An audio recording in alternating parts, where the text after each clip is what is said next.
All right, well, I got the BMS set up on these this 72 volt pack. This has got 20 cells, which we can see right here. And those are the voltages of all the cells. And as we see, the charging has turned off on it. We're not charging right now because our voltage went up to where the BMS turned off the charger. This is the box that's got our light, and you see if we switch over to charge, we notice that, yep, no light on, and there would be no charging going on right now for a couple of reasons. One is that the BMS would turn off, and the other is that our charging circuit would turn off. So now I'm going to go over all this, and while I'm doing it, I'm going to drain this down a little so you can see the thing go off of not charge and then be on that mode. All right, well, we see from here we're discharging at about 20 amps, which I'm thinking that this meter here says 15, so I think I got to calibrate, because I calibrated this meter with an accurate meter. So I think we're over on our calibration, but that's all right. As you see, the stop charging part is gone out, and here in our thing, our light has come on saying that we can charge now. So what have we got? That's the question. And what we have, we've wired up. We had to go from every cell. Now we've got two cells bolted together, so we'd only need a wire from every, and because they're also in series with each other, we only need a wire from each one of these bricks as we go along. So we have 21 wires for our 20 batteries, and I haven't buttoned this up yet because I want to show it off.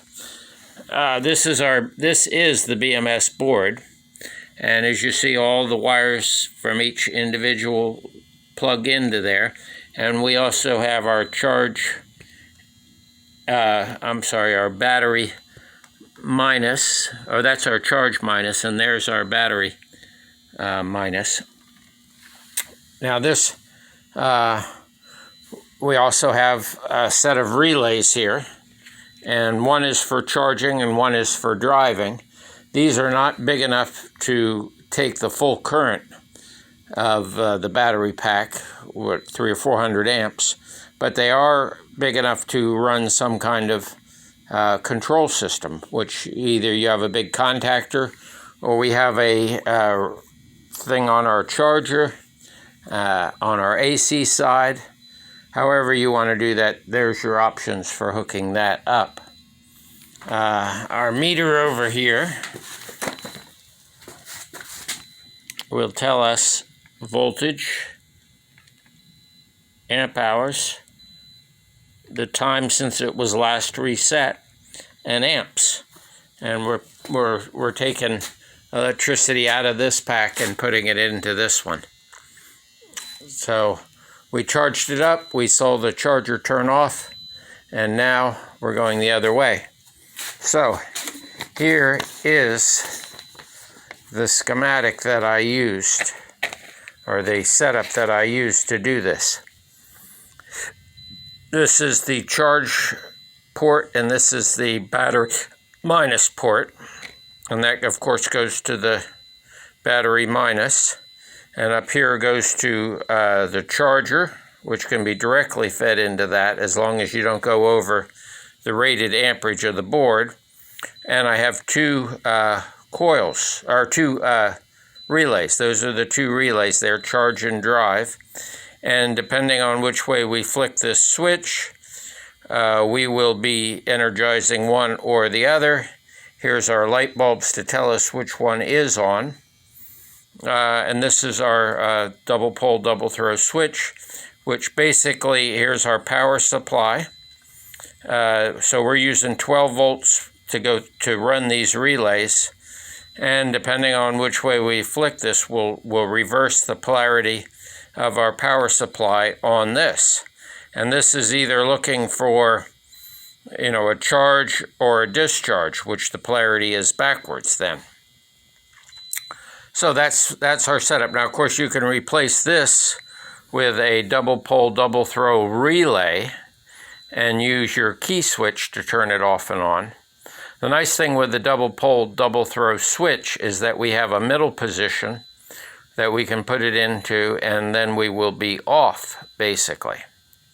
Off in the middle position, and either way with the others. Of course, if you have a double pole, double throw, you can still have an off switch, like what I did up here, where that's my off switch that just turns the power supply off. And when the power supply goes off, everything goes off, because the power supply is what feeds these two relays also. So our power supply feeds the relays and also powers the meter. Our meter setup is a little different. And we have two wires coming from the shunt here that come over to our meter. And then, of course, the high voltage B+, so that it can read B+. So that's our setup for our BMS. And this, of course, will work with cars or whatever, because we're not constrained by the amperage rating of the BMS.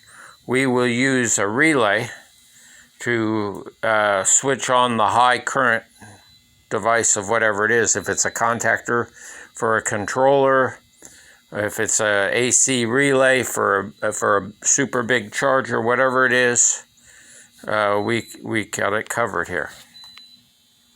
All right.